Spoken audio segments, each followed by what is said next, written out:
크게 아멘으로 화답합니다. 할렐루야. 따라 하시겠습니다. 그림을 그려오라.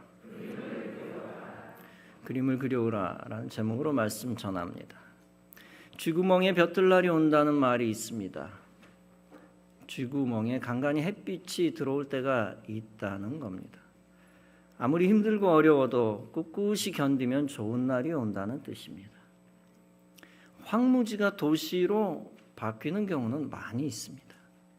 강남이 그 대표적인 경우입니다. 허허벌판이 이제 서울의 가장 고가의 땅이 되었습니다. 성경에 가나안 땅이 나옵니다. 이 땅은 어떤 땅입니까? 사실상 황무지 같은 땅입니다. 우상을 섬기는 악한 족속이 사는 땅입니다. 인신 제사를 드리는 악한 족속이 사는 땅입니다. 마귀 족속이라 할 수가 있죠. 동성애와 수간이 자행되는 마귀 족속들입니다. 그들 중에는 안악 자손처럼 장대하고 무시무시한 족속도 있습니다.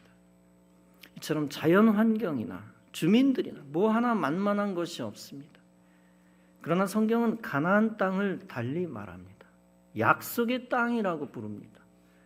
하나님이 이스라엘 백성에게 주리라고 약속한 땅입니다. 젖과 꿀이 흐르는 땅이라고 표현합니다. 따라서 가나안 복지라고 할 수 있습니다. 그런데 실제 가나안 땅에는 젖과 꿀이 흐르지 않습니다. 그럼 이걸 어떻게 설명을 합니까? 일단 비옥한 땅이라는 것을 상징적으로 비유한 말입니다. 약속의 땅을 믿는 자에게 그 땅이 젖과 꿀이 흐르는 땅이 된다. 비옥한 땅이 된다는 것입니다. 하나님이 믿음의 사람에게 가치 있는 땅, 비옥한 땅을 주시겠다는 것입니다. 믿음을 가지면 하나님이 역사하신다는 것입니다. 하나님이 역사하시면 비옥한 땅으로 충분히 바뀐다는 것입니다. 하나님이 역사하시면 저주의 땅도 축복의 땅으로 변한다는 것입니다. 이제 이스라엘 백성들이 가나안 땅을 많이 정복했습니다.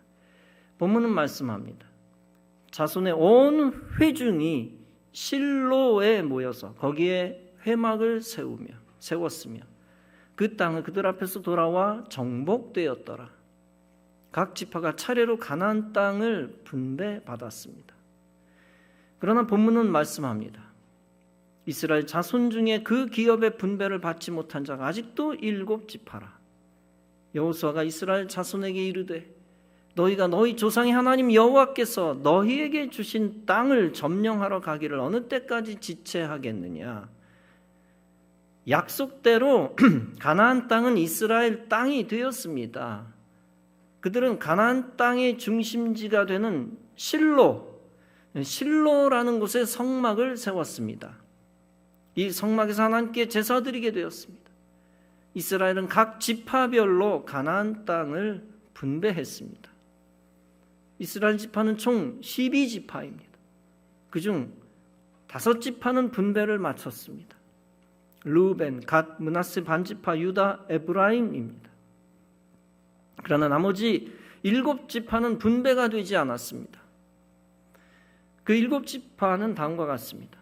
베냐민, 시므온, 스불론, 이사갈, 아셀, 납달리 그리고 단 지파입니다. 본문에서 지도자 여호수아는 명령합니다. 너희는 각 지파에 3사람씩 선정하라. 내가 그들을 보내리니 그들은 일어나서 그 땅을 두루 다니며 그들의 기업에 따라 그 땅을 그려가지고 내게로 돌아올 것이라. 즉 각 지파들이 얻고 싶은 땅을 그려오라는 것입니다. 그러면 그 땅을 그 지파에게 분배해 주겠다는 것입니다. 대신 그 땅을 두루 다니라는 것입니다. 이것은 1차적으로 하나님이 그들을 책망하신 것입니다. 그들의 중요한 임무는 가나안 땅을 정복하는 것만이 아닙니다. 그 임무는 그들에게 돌아올 땅을 분배받는 일입니다. 그러나 그들은 안일하게 전리품이나 챙기고 하루하루 자족하며 만족하며 살아가고 있습니다. 이런 모습을 보고 여호수아는 7지파를 책망하면서도 비전을 제시합니다.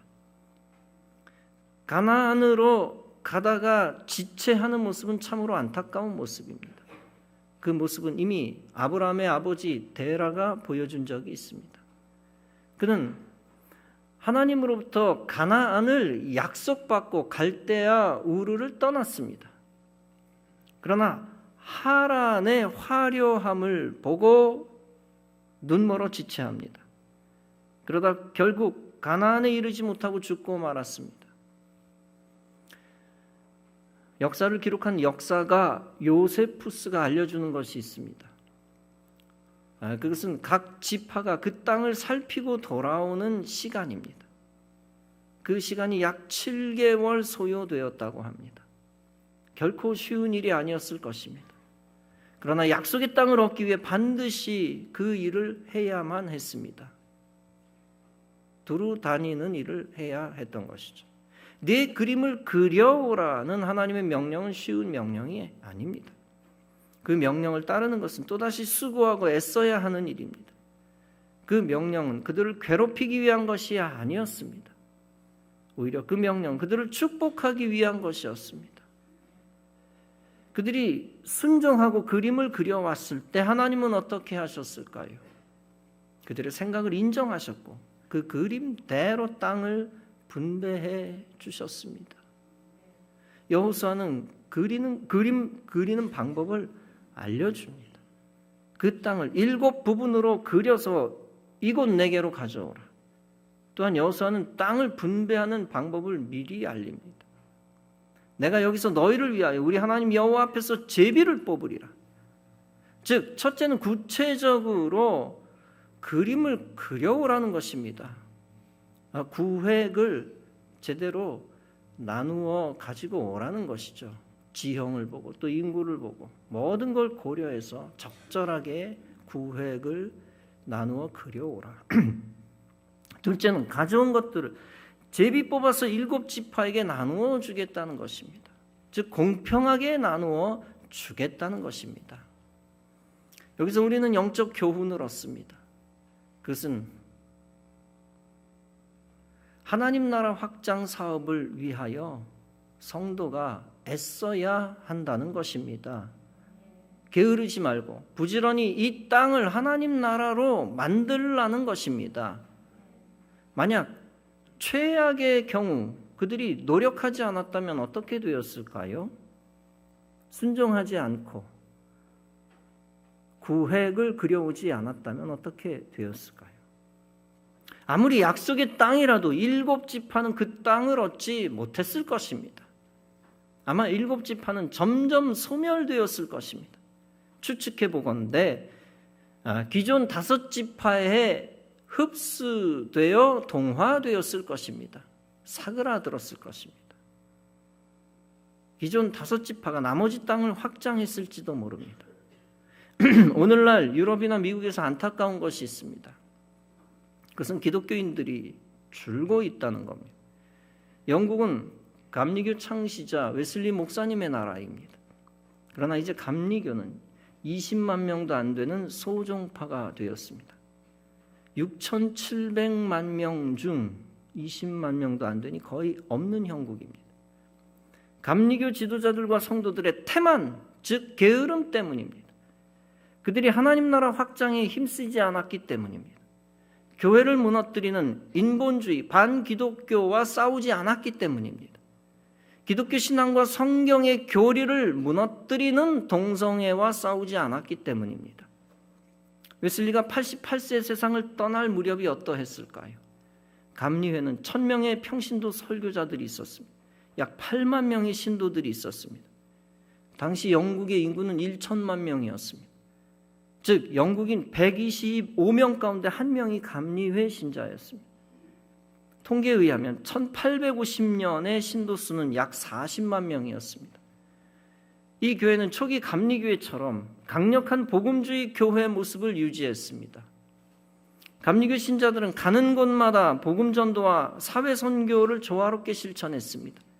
아프리카, 아시아의 나라들의 교육, 의료, 박애운동에 집중하는 선교를 했습니다. 1850년 영국 감리교회 신도는 약 100만 명으로 추산되었습니다. 그러나 마귀는 가만히 있지 않았습니다. 위대한 선교 정신은 약화되었습니다. 영혼구원의 열심을 잃었습니다. 2000년경에 약 40만 명으로 줄었습니다. 2014년에 약 20만 명이었습니다. 2018년에 신도수는 17만 3019명이 되었습니다. 아름다운 감리교 채플들은 텅텅 비었습니다. 백발의 소수 노인들이 겨우 예배실을 지키고 있는 형국입니다. 영국 감리교회는 19세기 후반에 이르러 말을 바꿔 탔습니다. 점차 웨슬리의 보수주의, 복음주의 노선을 이탈했습니다. 진보주의, 자유주의 신앙 노선으로 옮겼습니다. 영국 감리교회는 구약 성경, 신약 성경이 금지하는, 예수께서 금지하는 것을 결행해 버렸습니다. 2021년 6월 30일 엄청난 일이 벌어집니다. 버밍엄에서 모인 영국 감리교회 총회가 하나님을 떠난 것입니다. 신도들이 동성결혼을 하는 것을 허용하는, 동성결혼하는 걸 허용하는 결정을 내렸습니다. 드디어 남자 며느리 여자 사위를 얻을 수 있도록 했습니다. 찬성 254, 반대 46입니다. 영국 감리교회 소속 캐롤린 로렌스 목사는 탄식했습니다. 오늘은 우리가 믿는 교리를 떠난 날이자 그 기준선을 그은 날이다. 이미 영국이 2013년부터 동성결혼을 합법화했습니다. 그 국가 정책에 감리교가 순복했던 것입니다.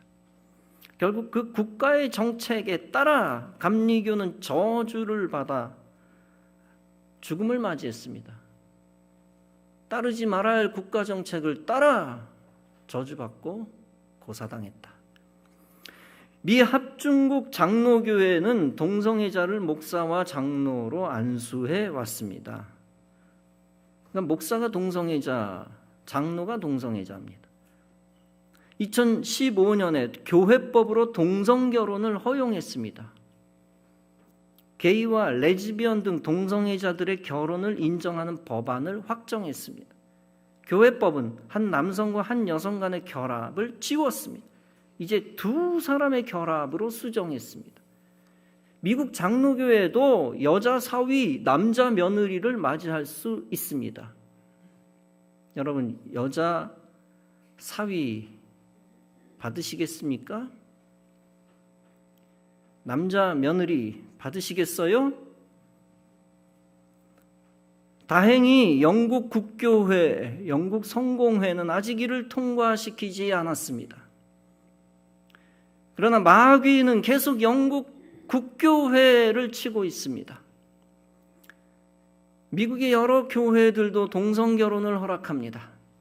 신앙 무차별주의, 다원주의를 수용했기 때문입니다. 해체주의와 문화 마르크스주의라는 시류에 편승했기 때문입니다. 이 교회들은 모두 WCC의 회원 교회들입니다. 영국 크리스찬 투데이는 2021년 7월 5일자 보도에서 대서특필했습니다. 영국 감리교회는 죽었다. Methodism dead.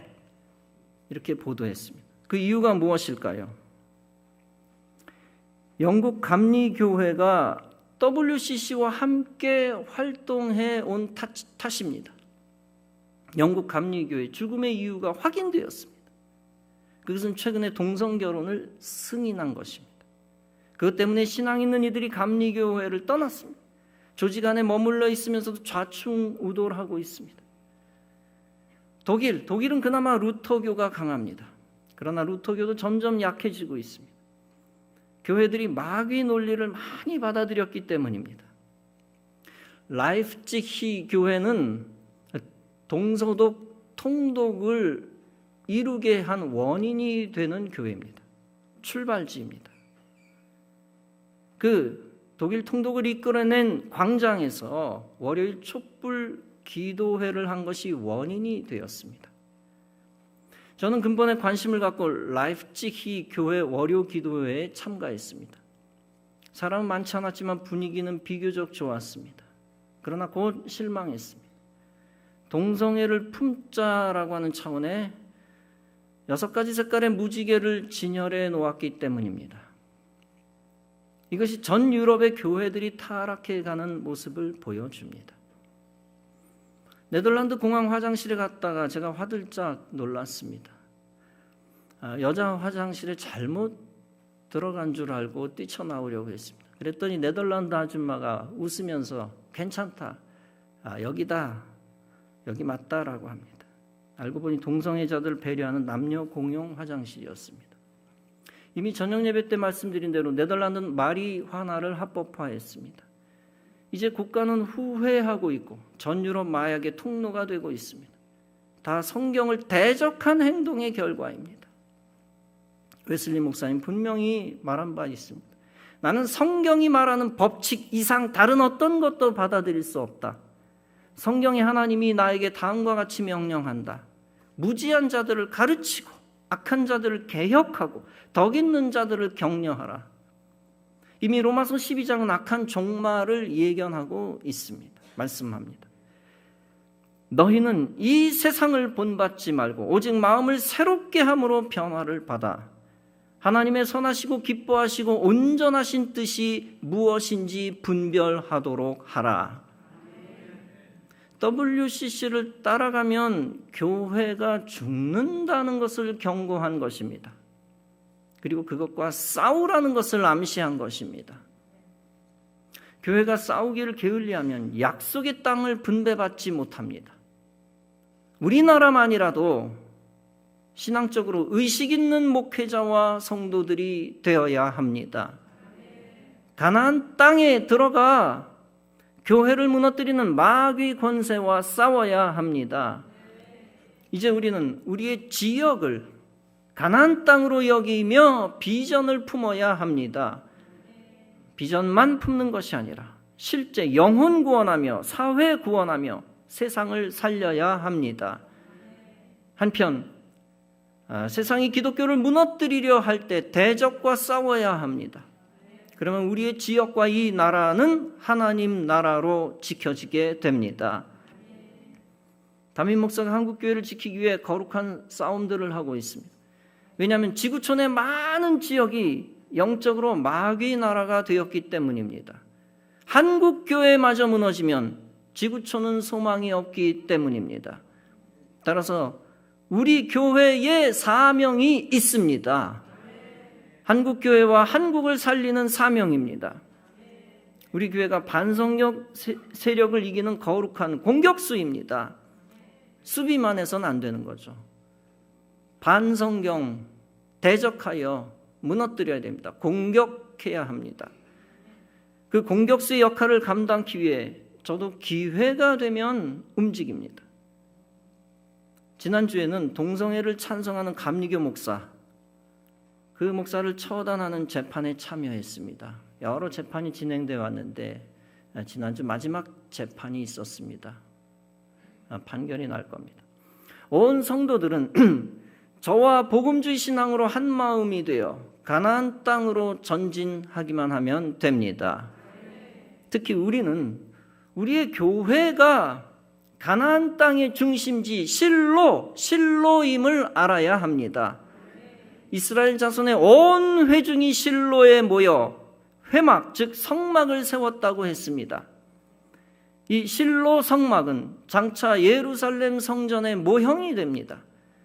이스라엘 12지파가 다 함께 모여 예배를 드렸습니다. 이스라엘은 이 실로의 성막을 중심으로 가나안 땅을 하나님 나라로 만들었습니다. 서울 인구를 흔히 1,000만 명이라고 합니다. 그러나 실제 7년 전까지 얘기입니다. 2015년까지만 1,000만 명이었습니다. 지금은 950만 명입니다. 지금으로부터 52년 전 1970년으로 돌아가 봅시다. 그때 서울 인구는 지금의 절반 정도인 495만 명이었습니다. 지금의 한강 이북 강북에는 8개 구가 있었습니다. 종로구, 중구, 동대문구, 성동구, 성북구, 서대문구, 마포구, 용산구, 영등포구입니다. 용산구까지. 지금의 한강 이남에는 몇 개의 구가 있었을까요? 2개입니다. 영등포구와 성동구. 당시 이름이 성동구였습니다. 남쪽 성동구죠. 북쪽 성동구도 조금 있었는데 남쪽 성동구. 서쪽은 영등포구, 동쪽은 성동구. 관악구는 1973년 영등포구에서 승격되어 생겨났습니다. 따라서 한강 이남은 영등포구, 관악구, 성동구 3개입니다. 이 3개의 인구는 100만 명이었습니다. 특히 영등포구는 당시 서울 분리 주장도 있었다고 합니다. 영등포시를 만들자. 영등포 사람들은 한강을 건너갈 때 서울 간다라고 표현을 했습니다. 그러나 강제로 서울에 편입되었습니다. 이제 영등포 사람들은 지역의식은 희박해지고 서울시 의식이 강해졌습니다. 아무튼 관악구는 서울 행정구역 역사의 뿌리를 가진 곳임을 알 수 있습니다. 관악구의 난곡, 특히 이곳 법원단지는 당시 허허 벌판이었습니다. 그러나 지금은 주택을 지을 수 있는 남은 터가 전혀 없습니다. 그런 차원에서 지금 우리 교회가 성전 건축터를 가지고 있다는 것은 대단히 놀라운 일입니다.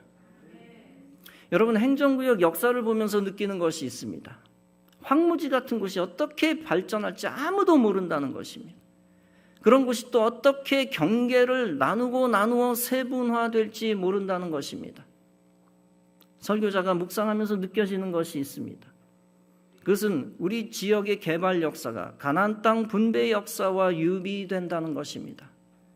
특히 한국의 운명을 결정짓는 지역이 서울입니다. 이 서울을 하나님의 도성으로 성시화해야만 합니다. 홀리위크의 대한민국 예배 그 일환 중에 하나죠. 먼저 관악구를 성시화해야 합니다. 관악구 안에서 우리 교회를 실로 성막으로 만들어야 합니다. 성전 이전을 하면서 실로 중심으로 영적 중심지가 되어야 합니다. 네, 실로 하니까 강조하느라고 음악이 또 받쳐주고 있습니다. 실로. 예배 사수의 중심지, 기도의 중심지, 선교와 구제의 중심지가 되어야 합니다. 영혼 구원의 중심지, 세계 선교의 중심지가 되어야 합니다. 더 나아가 어둠의 권세와 싸우는 지역의 영적 중심지가 되어야 합니다. 성경의 진리를 지역과 교단과 이 땅에 확산시키는 신본주의 신앙의 중심지가 되어야 합니다. 그러면 하나님이 기뻐하시고 우리 교회를 사명 있는 교회로 사용하실 것입니다. 사랑하는 성도 여러분, 우리의 삶의 터전은 영적으로 하나님이 약속하신 가나안 땅임을 믿으시기 바랍니다. 우리 교회는 그 약속의 땅을 하나님의 나라로 만드는 영적 중심지임을 믿으시기 바랍니다. 그 믿음으로 그림을 그려오는 심정으로 우리 교회를 함께 세우시기 바랍니다. 그리하여 이 땅의 황무지를 축복의 땅으로 만드시기 바랍니다. 그 거룩한 목표를 위하여 기도하고 헌신하고 동참하여 복 있는 성도, 사명 있는 성도가 다 되어지시기를 주님의 이름으로 축원합니다. 아까 불렀던 복음성가 이 땅의 황무함을 보소서 한 번 더 부릅니다.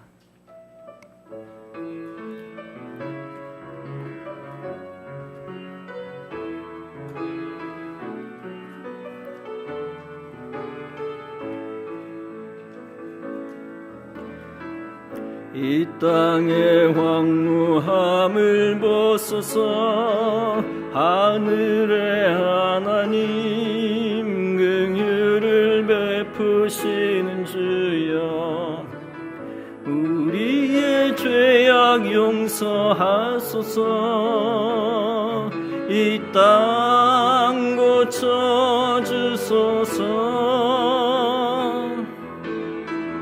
이제 우리 모두 하나 되어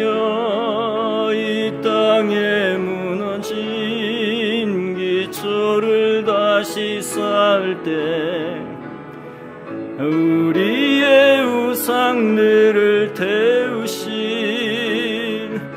성령의 불 임하소서. 부흥의 불길 타오르게 하소서. 진리의 말씀 이 땅 새롭게 하소서. 은혜의 강물 흐르게 하소서. 성령의 바람 이제 불어와 주의 영광 가득한 새날 주소서. 주님 나라 이 땅에 임하소. 부흥의 불길 타오르게 하소서. 부흥의 불길 타오르게 하소서. 진리의 말씀 이 땅 새롭게 하소서. 은혜의 강물 흐르게 하소서. 성령의 바람 이제 불어와 주의 영광 가득한 새날 주소서. 주님 나라 이 땅에 임하소서.